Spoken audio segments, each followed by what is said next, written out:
Paano maiwasan ang mga multo at ang mga nanggughost?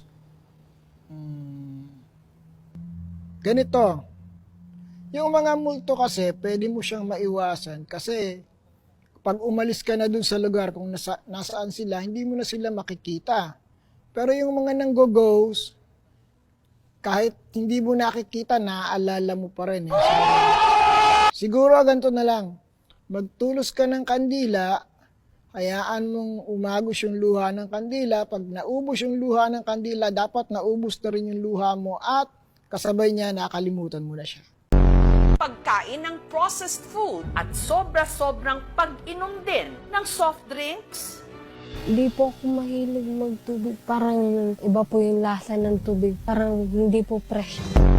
Isang araw po, na kaming ulam, yung taong lang po inulam namin. Salamat, Julie! At bilang dream come true rin ito ng namayapa niyang anak na si Judy. Sana balang araw magkita kayong dalawa. Lola, ibang klase yan ah. Nagwawalis kayo sa tubig. Oo. Ay, ba't nagwawalis din sila, oh? Nagpaapak din si Apolito sa kanyang mga kasamahan.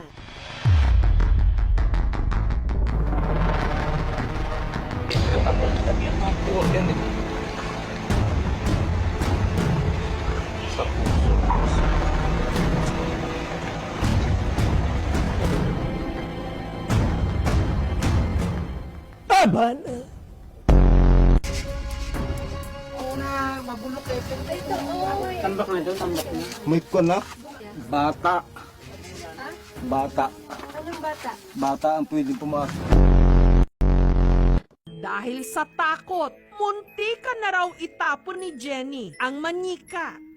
Ako na po, tinago ko na po siya nung dati. Sabi nga po ng si mami, wag nga daw po kasi baka Lucky Charm daw. Maganda daw po yung takbo ng business niya. Tapos sa akin naman po, parang tuloy-tuloy naman po yung racket ko. Ang geisha doll ni Jenny, walang kung ano-ano, bigla na lang daw gumalaw.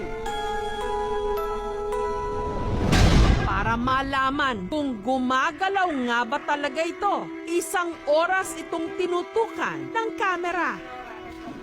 Gumagalaw. Gumagalaw. Electric fan.